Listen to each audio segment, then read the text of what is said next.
आज के इस वीडियो में हम लोग घटना चक्र 2026 के बीपीएससी पूर्वावलोकन का भारतीय इतिहास का स्टडी करेंगे, जिसमें हम लोग प्राचीन भारत के इतिहास को देखेंगे। तो चलिए शुरू करते हैं।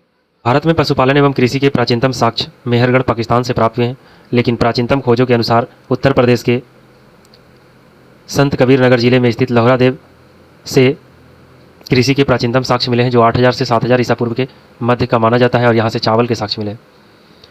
भीमबेटका स्थल मध्य प्रदेश में स्थित है, जहाँ से 750 शिलाश्रय की पहचान की जा चुकी है, जिसमें लगभग 500 चित्र पाए गए हैं। भीमबेटका मध्य प्रदेश में स्थित है। कैलकोलिथिक युग ताम्र पाषाणिक युग को कहा जाता है, क्योंकि यहाँ पर तांबे के औजार के साथ साथ पत्थरों के औजार भी मिले हैं। उतनूर तेलंगाना राज्य में स्थित नवपाषाणिक कालीन स्थल है। चिरांद बिहार में स्थित नवपाषाणिक स्थल है। गुफकराल कश्मीर में स्थित नवपाषाणिक स्थल है, जबकि पय्यमपल्ली तमिलनाडु में स्थित नवपाषाणिक स्थल है। प्रथम मानव जीवाश्म भारत की नर्मदा नदी घाटी पर मिला है। नर्मदा नदी घाटी पर मिला है। आहाड़ ताम्रपाषाणिक युगीन स्थल बनास नदी के तट पर मिला है। कायथा काली सिंध नदी के तट पर मिला है। सावलदा ताप्ती नदी के तट पर मिला है, जबकि मालवा नर्मदा नदी के तट पर ताम्रपाषाणिक युगीन स्थल के रूप में जाना जाता है। मिनी हड़प्पा के रूप में लोथल को जाना जाता है, जो कि गुजरात में स्थित है, भोगवा नदी के किनारे में। इसके प्रारंभिक उत्खनन प्रोफेसर एस राव के निर्देश पर हुआ था, और यहाँ से बंदरगाह के साक्ष्य भी मिलते हैं, यानी हड़प्पा का बंदरगाह लोथल ही कहलाता है। सिंधु सभ्यता आदि ऐतिहासिक युगीन सभ्यता कहलाती है, क्योंकि यहाँ से लेखन कला का ज्ञान तो मिला है, लेकिन अभी तक उसे पढ़ा नहीं गया है।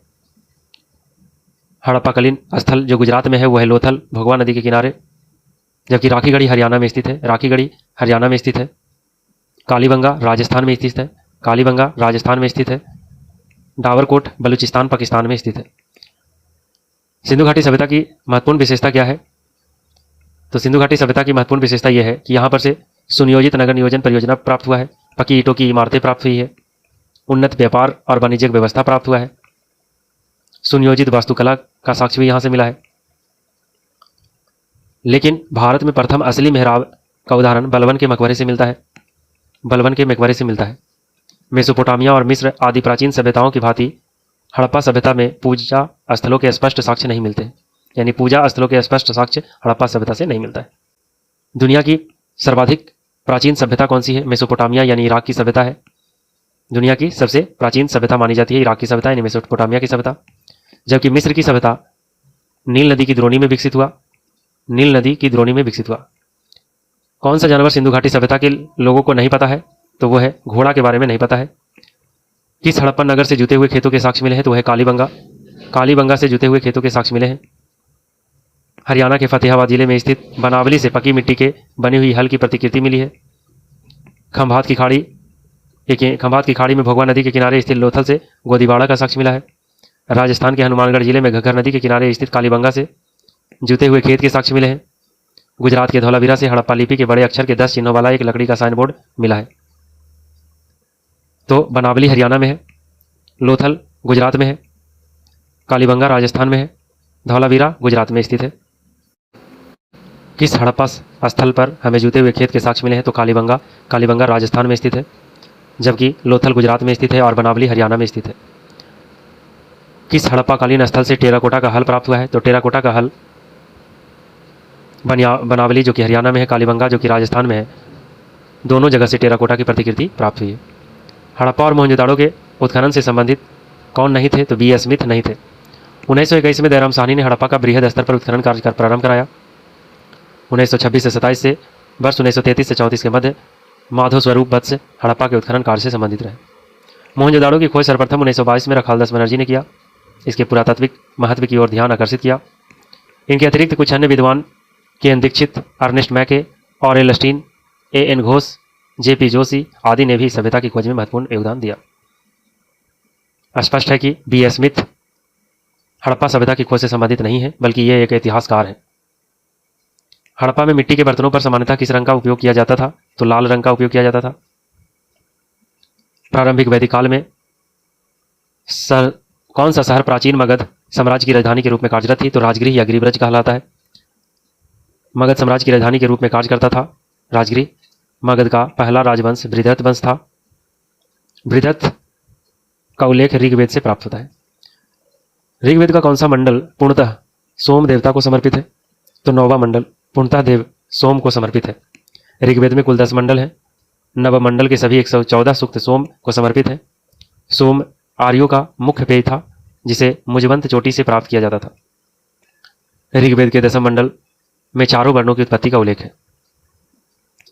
आईआईटी खड़गपुर के अध्ययन दल की रिपोर्ट के अनुसार लगातार कितने वर्षों की न के बराबर वर्षा होने सिंधु घाटी सभ्यता के पतन का कारण बना? तो 900 वर्षों तक, लगभग 900 वर्षों तक।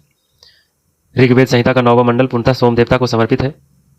पौधे और जड़ी बूटियों से नहीं, सोम और इस पेय पर नामकृत देवता से का समर्पित है। गायत्री मंत्र किस पुस्तक में मिलता है? तो ऋग्वेद में मिलता है गायत्री मंत्र। गायत्री मंत्र के रचनाकार विश्वामित्र कहलाते हैं और यह ऋग्वेद के 3य मंडल में वर्णित है। गायत्री मंत्र सूर्य देवता को समर्पित है। कौन एक ऋग्वैदिक युग से संबंधित नहीं है? तो घोषा, अपाला, विश्वबारा ने 12, घोषा, अपाला, विश्वबारा ये तीनों ऋग्वेद में सूक्त और मंत्रों की दृष्टा स्त्रियां हैं, अतः इन्हें ऋग्वैदिक युग से संबंधित माना जाता है। इसके विपरीत गार्गी उत्तर वैदिक या उपनिषदिक युग की दार्शनिक है, न कि ऋग्वैदिक युग की। तो गार्गी ऋग्वैदिक युग से संबंधित नहीं है। किस काल में अछूत की अवधारणा स्पष्ट रूप से दिखाई देती है? तो धर्मशास्त्र के समय। धर्मशास्त्रों के समय में 4 वर्णों ब्राह्मण, क्षत्रिय, वैश्य और शूद्र के अतिरिक्त समाज में अन्य अनेक जातियां यथा अंबष्ठ, उग्र, निषाद, मागध, वैदेहक, रथकार आदि का अभिभाव अनुलोम और प्रतिलोम विवाहों के फलस्वरूप हो गया। पाणिनि ने 2 प्रकार के शूद्रों का उल्लेख किया है, निर्वसित और अनिर्वसित। इनमें पहले प्रकार के शूद्र ही अस्पृश्य माने जाते थे। प्रसिद्ध 10 राजाओं का युद्ध किस नदी के तट पर लड़ा गया? परुसनी नदी के तट पर, जिसे वर्तमान में रावी नदी कहा जाता है, जिसमें भारतों के राजा सुदास की विजय हुई थी। भारतीय उपमहाद्वीप में लोहे का प्रयोग कब शुरू हुआ? भारतीय उपमहाद्वीप में लोहे का शुरुआत लगभग 1600 से 1200 ईसा पूर्व निर्धारित हुआ है। उत्तर वैदिक काल के दौरान रचित किस प्राचीन भारतीय ग्रंथ में दार्शनिक भजन और ब्रह्मांड विज्ञान और नैतिकता पर चर्चाएं मिलती है? तो वह है उपनिषद में। गौतम बुद्ध का जन्म हुआ था लुम्बिनी में। गौतम बुद्ध का जन्म लुम्बिनी में हुआ 563 ईसा पूर्व में। कपिल वस्तु के समीप लुम्बिनी में हुआ था। बोध गया में वैशाख पूर्णिमा की रात को उन्हें ज्ञान की प्राप्ति हुई। काशी के ऋषि पतनम या मृगदाव सारनाथ में उन्होंने प्रथम उपदेश दिया, जिसे धर्मचक्र प्रवर्तन कहा गया। कुशीनगर में उनका निधन हुआ, जिसे बौद्ध साहित्य में महापरिनिर्वाण कहा गया। भोगाजकोई का महत्व इसलिए है क्योंकि वहां से जो अभिलेख प्राप्त हुए हैं उनमें वैदिक देवी और देवताओं का वर्णन मिलता है। महात्मा बुद्ध ने अपने प्रथम धर्मचक्र प्रवर्तन सारनाथ में दिया था। भोगाजकोई, जिसे एशिया माइनर के नाम से जाना जाता है, से 14वीं शताब्दी ईसा पूर्व के कुछ अभिलेख मिले हैं। इस अभिलेख में ऐसे राजाओं का उल्लेख आया है जिन्हें के नाम आर्यों जैसे थे और जो संधियों के साक्ष्यों तथा रक्षा के लिए इंद्र, मित्र, वरुण, नासत्य देवताओं का आवाहन करते थे। गौतम बुद्ध ने अपना प्रथम उपदेश सारनाथ में दिया था, जबकि सबसे ज़्यादा श्रावस्ती में दिया है। बोधगया में ज्ञान की प्राप्ति गौतम बुद्ध को हुआ था। अजातशत्रु के शासनकाल में बौद्ध संगीति का आयोजन राजगिरी में आयोजित किया गया। प्रथम बौद्ध संगीति बुद्ध की मृत्यु के तत्काल बाद राजगीर की सप्तपर्णी गुफा में हुई थी और इस समय मगध का शासक अजातशत्रु था। इस संगीति की अध्यक्षता महाकश्यप ने किया था। इसमें बुद्ध के प्रमुख शिष्य आनंद और उपाली भी उपस्थित थे। इनमें बुद्ध की शिक्षाओं का संकलन हुआ और उन्हें सूत पिटक और विनय पिटक नाम पिटकों में विभाजित किया गया। आनंद और उपाली क्रमशः धर्म और विनय के प्रमाण माने गए। बुद्ध की जन्म हुआ लुम्बिनी में, ज्ञान की प्राप्ति बोधगया में, प्रथम प्रवचन सारनाथ में, जबकि निधन कुशीनगर में हुआ। प्रथम बौद्ध संगीति के अध्यक्ष महाकश्यप थे। अजातशत्रु के शासनकाल में हुआ था। प्रथम बौद्ध संगीति का आयोजन राजगृह में किया गया, जिसमें सूत पिटक और विनय पिटक का विभाजन किया गया। प्रथम बौद्ध सभा आयोजित हुआ राजगिरी गिरिब्रज में, जो कि मगध साम्राज्य की राजधानी हुआ करता था। बौद्ध संगीति बिहार में आयोजित नहीं की गई है, वो है कौन सा? चतुर्थ बौद्ध संगीति। प्रथम बौद्ध संगीति बुद्ध के महापरिनिर्वाण के तुरंत बाद राजगीर में आयोजित हुआ। सप्तपर्णी गुफा में आयोजित की गई। द्वितीय बौद्ध संगीति प्राचीन वैशाली नगर में आयोजित हुआ था। तृतीय बौद्ध संगीति सम्राट अशोक के संरक्षण में पाटलिपुत्रा में आयोजित हुआ और चतुर्थ बौद्ध संगीति कश्मीर के कुंडलबल में हुई थी। एकमात्र चतुर्थ बौद्ध संगीति ही ऐसी संगीति है जो बिहार में आयोजित नहीं की गई थी। भगवान बुद्ध के महापरिनिर्वाण के बाद पहली बौद्ध संगीति हुई थी राजगिरी में, अजातशत्रु के शासनकाल में महाकश्यप की अध्यक्षता में। कनिष्क के शासनकाल में बौद्ध सभा किस नगर में आयोजित की गई थी? तो वह कश्मीर में हुआ था। चौथी बौद्ध संगीति का आयोजन हुआ था। महात्मा बुद्ध को महापरिनिर्वाण कुशीनगर में प्राप्त हुआ। प्रथम उपदेश सारनाथ में दिया था, जबकि बौद्ध धर्म के प्रचार के लिए कपिलवस्तु, राजगीर, वैशाली तथा कौशल राज गए थे। सबसे अधिक बौद्ध धर्म का प्रचार कौशल राज में हुआ। कौशल नरेश प्रसेनजीत ने भी अपने परिवार के साथ बुद्ध की शिष्यता ग्रहण कर ली थी। अपना प्रचार करते हुए वे वनलोक की राजधानी पावा पहुंचे। यहाँ वे चुंद नामक लोहार की अम्र वाटिका में ठहरे। उसने बुद्ध को सुक्रम दब खाने को दिया। इससे उन्हें रक्तासीसार हो गया और भयानक पीड़ा उत्पन्न हुई। इस वेदना के बाद भी वे कुशीनारा मल्ल गणराज्य की राजधानी पहुंचे। यहीं पर 483 ईसा पूर्व में 80 वर्ष की अवस्था में उन्होंने अपने शरीर को त्याग दिया और इस घटना को महापरिनिर्वाण कहा गया। त्रिपिटक बौद्ध धर्म की पुस्तक है। किस शासक ने चतुर्थ बौद्ध संगीति कश्मीर में आयोजित किया था? कनिष्क। त्रिपिटक बौद्ध धर्म की सर्वाधिक महत्वपूर्ण ग्रंथ है। बुद्ध की मृत्यु के बाद उनकी शिक्षाओं को संकलित कर 3 विभागों में बांटा गया। विनय पिटक संघ संबंधी नियम और दैनिक जीवन संबंधी आचार विचारों का संग्रह है। सूत पिटक जिसमें महात्मा बुद्ध और उनके प्रिय शिष्य द्वारा दिए गए उपदेशों का संग्रह है। और अभिधम पिटक जिसमें बौद्ध धर्म के दार्शनिक सिद्धांत का वर्णन है। अशोक के शासनकाल में बौद्ध सभा किस नगर में आयोजित हुआ था? तो अशोक के समय पाटलिपुत्रा में आयोजित हुआ था। तृतीय बौद्ध संगीति का आयोजन हुआ था मोगलीपुत्तिस की अध्यक्षता में। कौन महायान बौद्ध धर्म और हीनयान बौद्ध धर्म के बीच मूलभूत अंतर का प्रतिनिधित्व करता है? तो देवी देवताओं की मूर्ति की पूजा करना। तृतीय बौद्ध सभा किस स्थान पर बुलाई गई? पाटलिपुत्रा में, अशोक के समय में मोगलीपुत्तिस की अध्यक्षता में। बोधगया में बोधि वृक्ष अपने वंश की 5वीं पीढ़ी है। महाबोधि मंदिर स्थित वर्तमान बोधि वृक्ष वह नहीं है जिसके नीचे गौतम बुद्ध को ज्ञान की प्राप्ति हुई। हुएनसांग के अनुसार उस मूल वृक्ष को 7वीं शताब्दी में सम्राट शशांक ने नष्ट कर दिया। इसके बाद इस स्थान पर कई और वृक्ष रोपित हुए और नष्ट हुए। वर्तमान वृक्ष जिसे हम देख रहे हैं यह 5वीं पीढ़ी का वृक्ष है जिसे अलेक्जेंडर कनिंघम ने लगवाया था। यह वृक्ष पूरी तरह से संरक्षित है और केवल इससे गिरी हुई पत्तियों को ही छूने और उठाने का अधिकार है। एक अन्य तथ्य के अनुसार यह वृक्ष क्रमशः 2 बार सम्राट अशोक और 1 बार पुष्यमित्र शुंग, 1 बार पूर्व बर्मा तथा अंत में कनिंघम द्वारा लगाया गया था। अतः यह 6ठी पीढ़ी का वृक्ष है। बिहार सरकार के पर्यटन विभाग की वेबसाइट पर इसे 5वीं पीढ़ी का बताया गया है। तथ्यों के में विवाद होने के कारण बिहार लोक सेवा आयोग ने इस मूल्य प्रश्न को मूल्यांकन से बाहर कर दिया। चीनी यात्री संयोगन ने भारत की यात्रा की थी 515 से 520 ईस्वी के बीच। इसने अपने 3 वर्षों की यात्रा के उपरांत बौद्ध धर्म की प्रतियों के साथ चीन लौट गया। नालंदा विश्वविद्यालय ज्ञान का महान केंद्र था बौद्ध धर्म का। नालंदा विश्वविद्यालय बौद्ध दर्शन के अध्ययन के लिए विश्व प्रसिद्ध था। 5वीं शताब्दी ईसा के मध्य गुप्तों के समय में नालंदा विश्वविद्यालय अस्तित्व में आया। सर्वप्रथम कुमार गुप्त प्रथम ने नालंदा बौद्ध विहार को दान दिया और बाद में बुद्ध गुप्त, तथागत गुप्त तथा वालादित्य नामक गुप्त शासकों ने विहार को दान दिया। गौतम बुद्ध को एक देवता का स्थान किस राजा के युग में प्राप्त हुआ था? तो कनिष्क के शासनकाल में संपन्न हुए चतुर्थ बौद्ध संगीति में बौद्ध धर्म हीनयान एवं महायान नामक 2 स्पष्ट एवं स्वतंत्र संप्रदायों में विभक्त हो गया। महायान शाखा ने बुद्ध को देवता माना तथा उनकी पूजा की जाने लगी। इसी के साथ अनेक बोधिसत्वों की पूजा भी प्रारंभ हुई। महावीर स्वामी का जन्म कहाँ हुआ था? कुंडग्राम में हुआ था। महावीर स्वामी का जन्म कुंडग्राम यानी कुंडलपुर वैशाली के निकट में लगभग 599 ईसा पूर्व में हुआ था। महावीर की माता त्रिशला वैशाली के लिच्छवी गणराज्य के प्रमुख चेटक की बहन थी और पिता सिद्धार्थ ज्ञात्री क्षत्रियों के संघ के प्रधान थे। महावीर के बड़े भाई का नाम नंदीवर्धन था। वे शिक्षक जिनसे बुद्ध ने महाभिनिष्क्रमण के बाद सबसे पहले ज्ञान की प्राप्ति किया था वो कौन थे? तो वो थे अलार कलाम और रुद्रक रामपुत्र। कौन सबसे पूर्वकालिक जैन ग्रंथ कहलाता है? 14 पूर्व यानी पूर्व जिसको कहते हैं प्राचीन जैन ग्रंथ है। अंतिम नंद राजा के समय में संभूत विजय तथा भद्रबाहु संघ के अध्यक्ष थे। भद्रबाहु महावीर द्वारा प्रदत्त 14 पूर्वों के विषय में जानने वाले अंतिम व्यक्ति थे। भगवान महावीर का प्रथम शिष्य जमाली उनका दामाद था। भगवान महावीर का जन्म 599 ईसा पूर्व में कुंडग्राम में हुआ था, वैशाली के नज़दीक। उनकी पत्नी का नाम यशोदा था। उनसे प्रियदर्शना नामक एक पुत्र उत्पन्न हुआ। उस पुत्री का प्रियदर्शना नामक एक पुत्री प्राप्त हुआ और उस पुत्री का विवाह जमाली से हुआ, जो बाद में महावीर स्वामी का अनुयायी बन गया और उनका प्रथम शिष्य भी बना। त्रिरत्न या 3 रत्न जैसे सटीक ज्ञान, सच्ची आस्था और सटीक क्रिया निम्न में से किससे संबंधित है? तो संबंधित है जैन धर्म से। जैन धर्म में मोक्ष के लिए 3 साधन आवश्यक बताए गए हैं: सटीक ज्ञान यानी समय ज्ञान, सच्ची आस्था यानी समय दर्शन तथा सटीक क्रिया यानी समय चरित्र।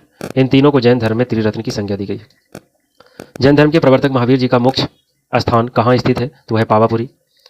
जैन धर्म के वास्तविक प्रवर्तक या 24वें तीर्थकर महावीर स्वामी को मोक्ष की प्राप्ति पावापुरी में मिला था। बिहार राज्य के नालंदा जिले में स्थित पावापुरी जैनियों का एक प्रमुख तीर्थ स्थल है। भगवान महावीर ने 527 ईसा पूर्व में 72 वर्ष की आयु में बिहार के पावापुरी में अपना शरीर त्याग दिया था। आजीवक संप्रदाय के संस्थापक कौन थे?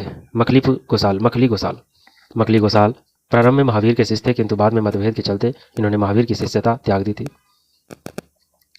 पाटलिपुत्र में बुलाई गई प्रथम जैन संगीति के अध्यक्ष कौन थे? अस्तुलभद्र का आयोजन पाटलिपुत्रा में हुआ था। प्रथम जैन संगीति में जैन धर्म के 12 अंगों का संकलन किया गया था। महावीर जैन की मृत्यु निम्नलिखित में से किस नगर में हुई थी? तो मृत्यु पावापुरी में हुआ था। निम्नलिखित राजाओं में से किसका जैन धर्म के प्रति भारी झुकाव था? तो जैन धर्म के प्रति भारी झुकाव खारवेल का था। कलिंग का चेदी राजवंशीय शासक खारवेल प्राचीन भारतीय इतिहास के महानतम सम्राटों में से था। उड़ीसा प्रांत के भुवनेश्वर से 3 मील की दूरी पर स्थित उदयगिरी पहाड़ी की हाथी गुफा से उसका एक बिना तिथि का अभिलेख प्राप्त हुआ है। हाथी गुफा अभिलेख के नाम से जाना जाता है, जिसमें खारवेल का इतिहास का जानने का मुख्य स्रोत है। हाथी गुफा अभिलेख प्राकृतिक भाषा में लिखा हुआ है।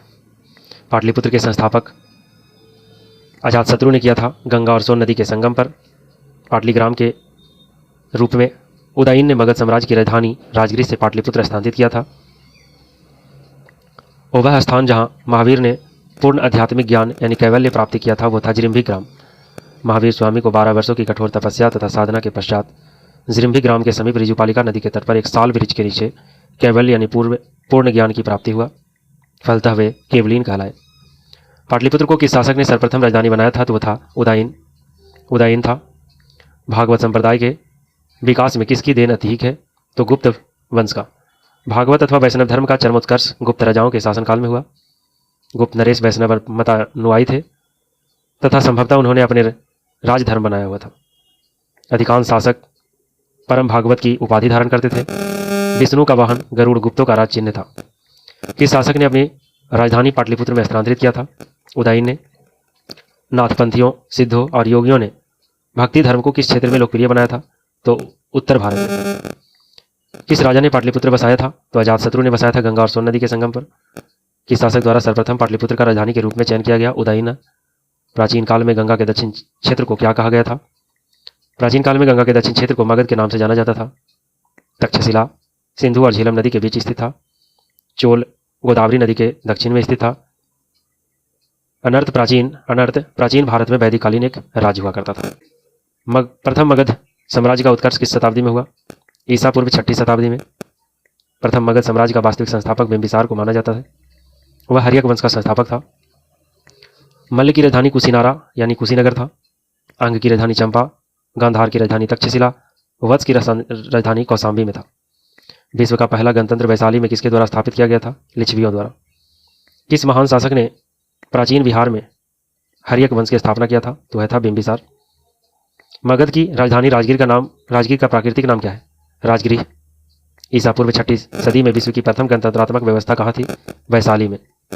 मगध की प्रारंभिक राजधानी कौन सी थी? राजगृह या गिरिव्रज। प्रधोत कहाँ का राजा था? अवंती का राजा था। बुद्ध के समय अवंती का राजा चंड प्रधोत था। इसकी पुत्री वासवदता से वत्स नरेश उदयन ने विवाह किया था, जिसका उल्लेख भास रचित स्वप्न वासवदता नामक नाटक में है। मुख्य रूप से आधुनिक मालवा ही प्राचीन काल का अवंती था, जिसके 2 भाग थे। उत्तरी अवंती की राजधानी उज्जैनी था, जबकि दक्षिणी अवंती की राजधानी महिष्मती थी। प्राचीन महाजनपद मगध की प्रथम राजधानी कौन सी थी? तो राजगीर की गिरिव्रज होता था। मगध शासक बिंबिसार का चिकित्सक कौन था? जीवक। बिंबिसार ने जीवक को अवंती नरेश चंड प्रधोत के इलाज के लिए भी भेजा था। अजातशत्रु के वंश का नाम क्या था? हर्यक वंश। नंद वंश के पश्चात मगध पर किस राजवंश ने शासन किया? मौर्य वंश ने। 16 महाजनपदों की सूचना उपलब्ध है अंगुत्तर निकाय में। कलिंग नरेश खारवेल का संबंध है चेदी राजवंश से है, जिसे महामेघ वाहन वंश भी कहा जाता है। राजा खारवेल का नाम जुड़ा हुआ है हाथी गुफा अभिलेख से। मगध का कौन सा राजा सिकंदर महान के समकालीन था? घनानंद। नंद वंश का था अंतिम शासक। नंद वंश के अंतिम शासक घनानंद को यूनानी लेखकों ने अग्रमीज कहा। जेनोफोन ने उसे बहुत धनाढ्य व्यक्ति बताया था। सेंड्रोकोट्स ने चंद्रगुप्त मौर्य की पहचान किसने किया है? सेंड्रोकोट्स से चंद्रगुप्त मौर्य की पहचान किसने किया? विलियम जोन्स ने। बराबर पर्वत श्रृंखला स्थित गोरखगिरी किसके द्वारा विजित की गई थी? खारवेल के द्वारा। भारत में पहले साम्राज्य की स्थापना किस शासक के द्वारा की गई थी? चंद्रगुप्त मौर्य के द्वारा। अंग जनपद की राजधानी थी चंपा। मौर्य साम्राज्य के संस्थापक थे चंद्रगुप्त मौर्य। वह स्रोत जिसमें पाटलिपुत्र के प्रशासन का वर्णन उपलब्ध है वह इंडिका मेगास्थनीज की पुस्तक है। जिसके ग्रंथ में चंद्रगुप्त मौर्य का विशिष्ट रूप से वर्णन हुआ है वह है विशाखदत्त मुद्रा राक्षस के लेखक। पाटलिपुत्र नगर का प्रशासन मेगास्थनीज की इंडिका में प्राप्त हुआ है। मेगास्थनीज ने पाटलिपुत्र के नगर परिषद की 5-5 सदस्यों वाली 6 समितियों का उल्लेख किया। वह नगर के पदाधिकारियों को एस्टनिमोई कहता है। मेगास्थनीज दूत था सेलुकस का। चोलगंगम झील राजेंद्र प्रथम से संबंधित झील है। धर्म महामात्र की नियुक्ति अशोक किया करता था। प्रयाग की सभा हर्षवर्धन के समय में हुआ था, जबकि सुदर्शन झील का निर्माण चंद्रगुप्त मौर्य ने करवाया था। मेगास्थनीज ने भारतीय समाज को कितनी श्रेणियों में बांटा था? तो मेगास्थनीज ने भारतीय समाज को 7 श्रेणियों में बांटा। मेगास्थनीज ने अपनी पुस्तक इंडिका में भारतीय समाज को 7 श्रेणियों में विभाजित किया। पहला दार्शनिक, दूसरा कृषक, तीसरा पशुपालक, चौथा शिल्पकार और व्यवसायी, पांचवा योद्धा, छठा निरीक्षक और सातवां मंत्री एवं उपदेशक। अभिलेख जिससे यह प्रमाणित होता है कि चंद्रगुप्त का प्रभाव पश्चिम भारत पर था वह रुद्रदामन का जूनागढ़ अभिलेख। 150 ईस्वी के रुद्रदामन प्रथम के जूनागढ़ शिलालेख से यह ज्ञात होता है कि चंद्रगुप्त मौर्य के सौराष्ट्र स्थित प्रांतीय राज्यपाल पुष्यगुप्त ने वहां सुदर्शन झील बनवाई थी और बाद में अशोक के गवर्नर यवनराज तुषास्प ने इस जलाशय के साथ नहरें बनवाई। इस प्रांत को आनर्त तथा सुराष्ट्र कहा गया था। इससे पश्चिमी भारत पर चंद्रगुप्त मौर्य के आधिपत्य का प्रमाण मिलता है। अशोक के धम्म का मूल उद्देश्य क्या था? अशोक का धम्म एक नैतिक संहिता थी। अशोक अपने दूसरे और 7वें स्तंभलेख के माध्यम से संदेश देता है। आप सिनवे बहु के आने दया दाने, सचे सोचिए माधवे साधवे च, अर्थात कम पाप करना, कल्याण करना, दयादान करना, सत्य बोलना, पवित्रता से रहना, स्वभाव में मधुरता तथा साधुता बनाए रखना। इस प्रकार अशोक के धम्म के मूल संदेश में शांति और अहिंसा, बड़ों का सम्मान और धार्मिक सहनशीलता निहित है। किस अभिलेख में कलिंग विजय का वर्णन है? तो कलिंग विजय का वर्णन अशोक के 13वें बृहद शिलालेख में प्राप्त हुआ है। हाथी गुफा अभिलेख चेदी राजवंश खारवेल से संबंधित है। यह गुफा भुवनेश्वर के पास उदयगिरी पहाड़ी में स्थित है। अपने शिलालेख में अशोक सामान्यतः किस नाम से जाने जाते हैं? प्रियदर्शी। कौन सा क्षेत्र अशोक के साम्राज्य में सम्मिलित नहीं था? श्रीलंका। अशोक के शिलालेख में प्रयुक्त भाषा है प्राकृत भाषा है। केवल वह स्तंभ जिसमें अशोक ने स्वयं को मगध का सम्राट बताया है वह कौन सा है? भावरू स्तंभलेख। अशोक के स्तंभ पर कौन सी लिपि लिखी गई है? ब्राह्मणी लिपि। पाटलिपुत्र को किस शासक ने सर्वप्रथम अपनी राजधानी बनाया था? उदयन ने। ऐसे चंद्रगुप्त मौर्य ही था पहले। मौर्य वंश का अंतिम शासक था बृहदत्त। अंतिम मौर्य शासक बृहदत्त था। बृहदत्त की हत्या उसके सेनापति पुष्यमित्र शुंग ने 184 ईसा पूर्व में ही कर दिया। मौर्य वंश का संस्थापक चंद्रगुप्त मौर्य था। चंद्रगुप्त मौर्य की गणना भारत के महान शासकों में होती है। वह ऐसा सम्राट था जिसने बृहत्तर भारत पर अपना शासन स्थापित किया। प्राचीन भारत में निम्नलिखित में से कौन सी एक लिपि दाईं ओर से बाईं ओर लिखी जाती थी? तो वह खरोष्ठी लिपि।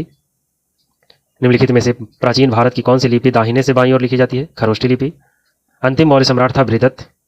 अशोक के अभिलेखों को पहली बार जेम्स प्रिंसेप के द्वारा पढ़ा गया था 1837 में और दिल्ली टोपरा अभिलेख को पहली बार पढ़ा गया था। अशोक की नीति के आर्थिक परिणामों के कारण ही मौर्य साम्राज्य का पतन अधिकांशतः उचित था। इस तथ्य में किसने विश्वास किया? रोमिला थापर ने। ब्राह्मणी लिपि को सर्वप्रथम किसने पढ़ा था? जेम्स प्रिंसेप ने 1837 में दिल्ली टोपरा अभिलेख को पढ़ने में सफलता पाई। मौर्य काल में शिक्षा का सर्वाधिक प्रसिद्ध केंद्र था तक्षशिला। वैशाली वर्तमान में बिहार का एक जिला है। प्राचीन काल में वैशाली बुद्ध और जैन धर्म से जुड़ा है। यह 6ठी शताब्दी ईसा पूर्व में बज्जी संघ के अंतर्गत एक प्रमुख गणराज्य था। सुवर्णभूमि का वह राजा कौन था जिसने नालंदा में एक बौद्ध विहार की स्थापना की तथा उसके रख रखाव हेतु अपने दूत द्वारा देवपाल से 5 गांव दान देने के लिए प्रार्थना किया? बालपुत्र देव। प्राचीन भारत के राजवंशों को एक क्रम में बैठाइए। तो पहले मौर्य वंश के बाद शुंग वंश आया, पुष्यमित्र शुंग ने स्थापना किया।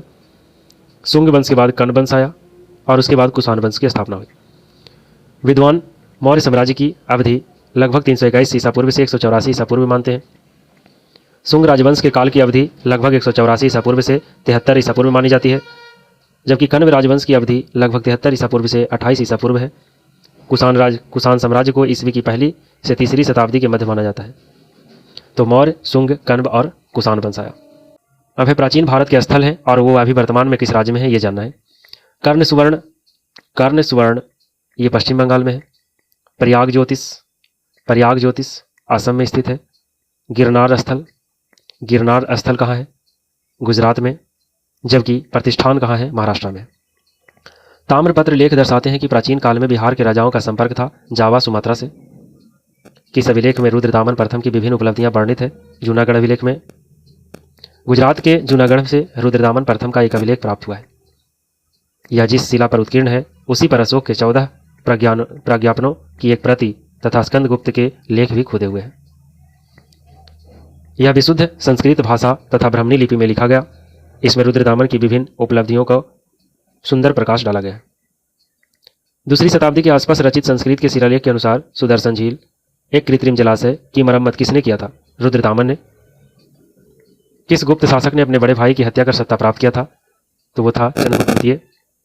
समुद्रगुप्त के पश्चात उसका बेटा रामगुप्त शासक बना, लेकिन शकों के आक्रमण का सक्षम विरोध न करने के कारण उसके भाई चंद्रगुप्त द्वितीय ने रामगुप्त की हत्या कर उसकी पत्नी ध्रुव देवी से विवाह कर लिया और शकों के विरुद्ध विजय प्राप्त किया। किसने सर्वप्रथम व्यापक पैमाने पर स्वर्ण मुद्रा का प्रचलन किया था? भीम कटफिसस ने। कुषाण शासकों द्वारा व्यापक पैमाने पर स्वर्ण मुद्रा का प्रचलन प्रारंभ करना भारतीय उपमहाद्वीप में उनका सबसे महत्वपूर्ण योगदान था। कुषाण शासक भीम कटफिसस ने स्वर्ण मुद्राओं के प्रचलन का श्रेय प्राप्त है। प्राचीन भारत का नेपोलियन समुद्रगुप्त को कहा जाता है। इतिहासकार विंसेंट स्मिथ ने अपनी रचना the early history of India में समुद्रगुप्त की वीरता और विजयों पर मुग्ध होकर उसे भारत का नेपोलियन की संज्ञा दिया। समुद्रगुप्त की विजयों का वर्णन प्रयाग प्रशस्ति में मिलता है और प्रयाग प्रशस्ति के लेखक हैं हरिसेंद्र। गुप्त सम्राट जिसने हुनों को पराजित किया था वह था स्कंदगुप्त। हुनों का पहला भारतीय आक्रमण गुप्त सम्राट स्कंदगुप्त के शासनकाल में हुआ था तथा स्कंदगुप्त के हाथों वे बुरी तरह परास्त हुए। यह आक्रमण एक धावा मात्र रहा और देश के ऊपर इसका कोई विशेष प्रभाव नहीं पड़ा, किंतु परोक्ष रूप से इसने गुप्त साम्राज्य के पतन की गति को तेज कर दिया।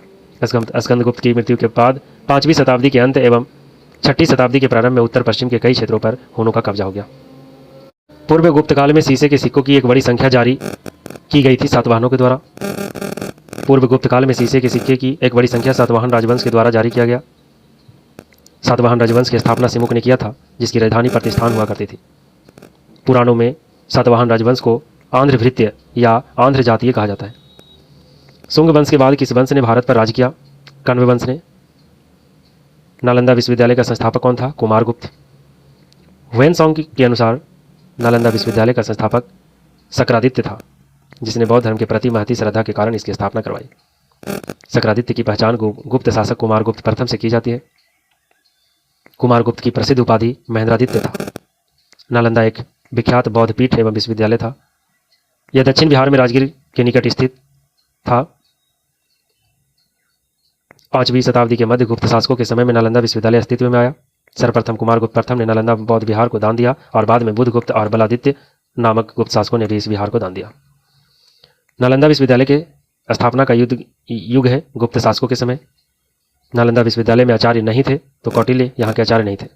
नालंदा में एक विख्यात बौद्ध पीठ एवं विश्वविद्यालय था। यह दक्षिण बिहार में राजगीर के निकट स्थित था। 5वीं सदी के मध्य गुप्त शासकों के समय में नालंदा विश्वविद्यालय की स्थापना हुई।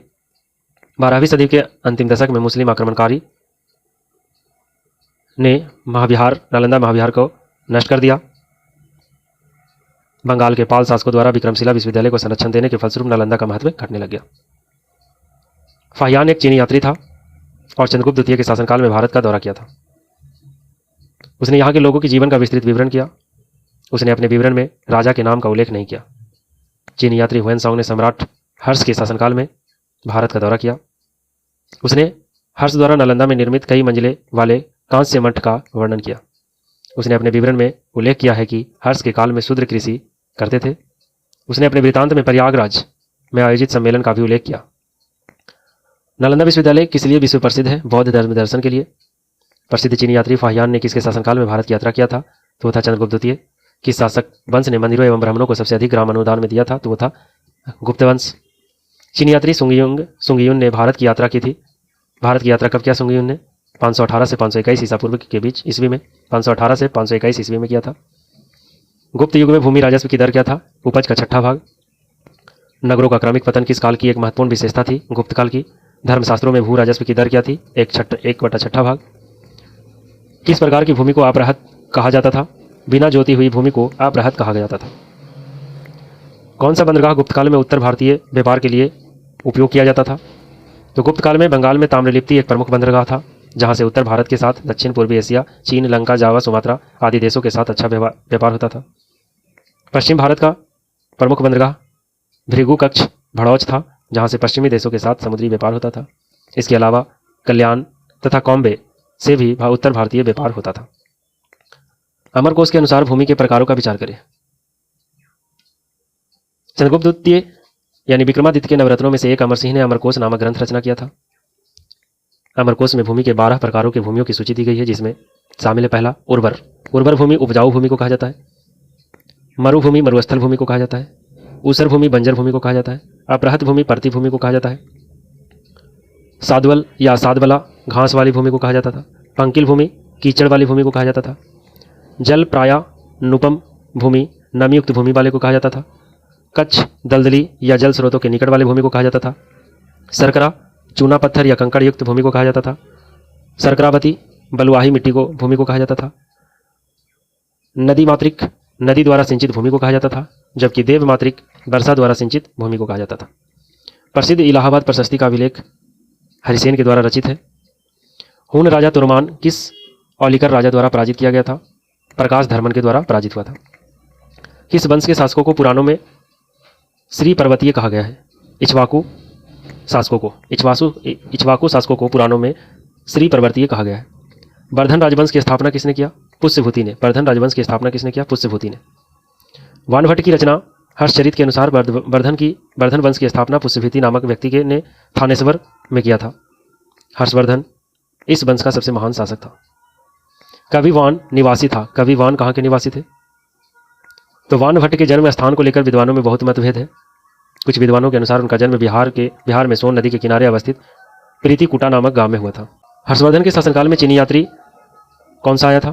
तो हुएनसोंग आया था। किस शासक ने हर्ष के समय असम पर शासन किया? भास्कर वर्मन ने। चीनी यात्री हुएनसोंग ने किस विश्वविद्यालय में अध्ययन किया था? नालंदा विश्वविद्यालय में। 7वीं शताब्दी ईस्वी के दौरान भारत का कौन सा शासक था जो बौद्ध धर्म के संरक्षण और सांस्कृतिक गतिविधियों के समर्थन के लिए जाना जाता है? हर्ष यानी हर्षवर्धन। हुएनसोंग की भारत में यात्रा के समय सूती कपड़ों के उत्पादन के लिए सबसे प्रसिद्ध नगर कौन सा था? मथुरा। गुप्त बकाटक युग में तार्किक तर्क और बहस पर ध्यान केंद्रित करते हुए भारतीय दर्शन के लिए किस महत्वपूर्ण स्कूल का विकास हुआ था? न्याय दर्शन का विकास हुआ था। इनमें से किसने पहली बार यह व्याख्या की थी कि पृथ्वी के अपनी धुरी पर घूमने के कारण प्रतिदिन सूर्योदय और सूर्यास्त होता है? तो आर्यभट्ट ने ही बताया था। भारतीय कला में स्तूप, चैत्य और विहार का निर्माण निम्नलिखित में से किससे संबंधित है? बौद्ध धर्म से। कौन गुप्त काल में औषधि के क्षेत्र में अपने कार्य के लिए जाने जाते हैं? सुश्रुत को शल्य चिकित्सा का जनक कहा जाता है। यह काशी के रहने वाले थे। इनका काल लगभग 1000 ईसा पूर्व से 600 ईसा पूर्व माना जाता है। सौनक ऋग्वेद कालीन ऋषि थे। सुद्रक गुप्तकालीन नाटककार थे, जबकि सौमिला गुप्तकालीन नाटककार ही थे, जिसे कालिदास ने भास और कविपुत्र के साथ याद भी किया था। खजुराहो मंदिर स्थापत्य के निर्माण में सहयोगी थे कौन? चंदेल। खजुराहो मंदिर स्थापत्य के निर्माण में सहयोगी थे चंदेल शासक। कला की गंधार शैली निम्न समय में फली फूली थी? कुषाणों के समय में। कला की गंधार शैली कुषाणों के समय में फली फूली। बराबर की गुफाओं का उपयोग किसने से आश्रय गृह के रूप में किया था? आजीवकों ने। बुद्ध की प्राचीनतम प्रतिमा किस शैली में से प्राप्त हुआ है? गंधार शैली में प्राप्त हुआ है। झांसी के पास देवगढ़ का मंदिर और इलाहाबाद के पास गढ़वा मंदिर में बनी मूर्ति किस काल के महत्वपूर्ण अवशेष हैं? तो है गुप्त काल के। खजुराहो मंदिर स्थापत्य के निर्माण में सहयोगी थे चंदेल शासक। बोधिसत्व पद्मिनी की पेंटिंग स्थित है अजंता में। बराबुदूर विश्व में सबसे अद्भुत स्तूप है और इसकी मूर्ति और मूर्तिकला किसका शानदार उदाहरण है? तो वह है भारत और जावा कला का।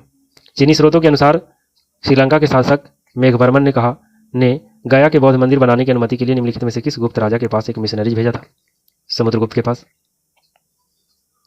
किस अभिलेख में से किसमें विधवा दहन का उदाहरण मिलता है? तो विधवा दहन का उदाहरण मिलता है भानुगुप्त का एरन स्तंभ अभिलेख में। चोल वंश का संस्थापक कौन था? विजयालय। चोल वंश का संस्थापक विजयालय था। कौन सा मंदिर कांचीपुरम में स्थित है? एकाम्बरेश्वर का मंदिर कांचीपुरम में स्थित है। चोल काल किसके लिए प्रसिद्ध था? ग्राम पंचायत के लिए चोल काल प्रसिद्ध था। तंजावुर में बृहदेश्वर मंदिर का निर्माण किस राजा द्वारा करवाया गया था? राजराज प्रथम के द्वारा। कौन सा मध्यकालीन भारतीय साम्राज्य व्यापक स्तर पर स्थानीय स्वशासन के लिए प्रसिद्ध था? चोल। निम्नलिखित में से चेर राजवंश की राजधानी कौन सी थी? कुरबूर या करूर। कैलाशनाथ मंदिर किस वंश ने और किस राज्य में बनाया था? पल्लव वंश ने बनाया था तमिलनाडु में कैलाशनाथ मंदिर। निम्नलिखित राजवंशों में से किसका उल्लेख संगम साहित्य में नहीं हुआ है? तो संगम साहित्य में चेर, चोल, पांडे का है, जबकि कदम का नहीं है। फारसी यात्री अब्दुल रज्जाक भारत में किस राजा के शासनकाल में आया था? तो देवराय द्वितीय के समय में आया था। संगम युग में उरैयूर किस लिए विख्यात था? कपास के व्यापार का महत्वपूर्ण केंद्र के रूप में उरैयूर विख्यात था। निम्नलिखित में से किस भारतीय दर्शन ने परमाणु सिद्धांत का प्रतिपादन किया था? वैशेषिक। दक्षिण भारत के मंदिरों के आकर्षक द्वार को गोपुरम कहा जाता है। गोपुरम। कालिदास के कुमार संभवम में किस पौराणिक चरित्र के जन्म की कहानी है? कार्तिकेय की जन्म की कहानी वर्णित है। कालिदास के संस्कृत महाकाव्य कुमार संभव में भगवान शिव और देवी पार्वती के पुत्र कुमार कार्तिकेय के जन्म की कहानियां वर्णित है। मुद्रा राक्षस के लेखक विशाखदत्त है और इस मुद्रा रक्षक ग्रंथ में मौर्य इतिहास का वर्णन किया गया है, जबकि इसमें चंद्रगुप्त मौर्य के जीवन पर भी प्रकाश डाला गया है। रोमन साम्राज्य के से व्यापारिक संबंध किसने स्थापित किया था? चेर राजवंश ने। मेगास्थनीज की पुस्तक का नाम क्या है? इंडिका।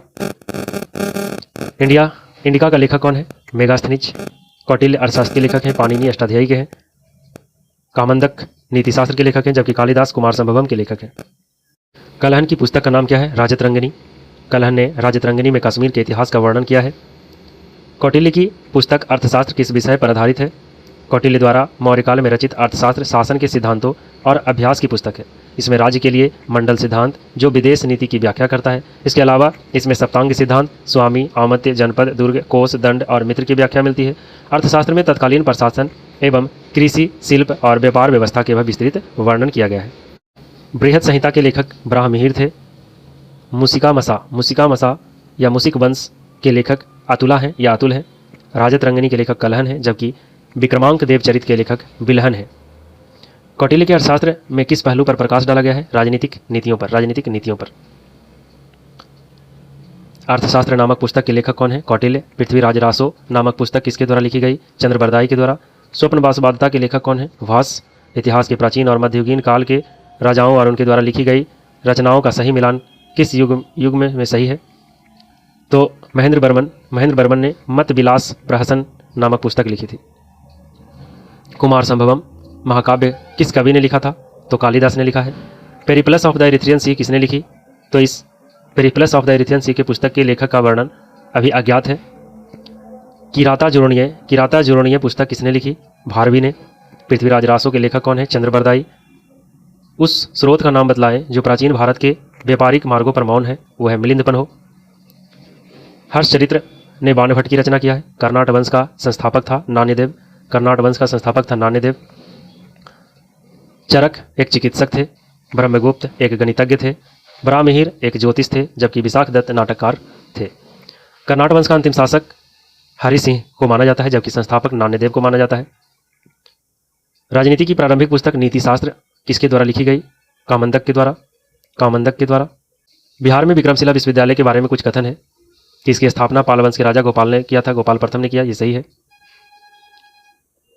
नहीं, इसको धर्मपाल ने किया था, गोपाल प्रथम ने नहीं किया था, ये गलत है।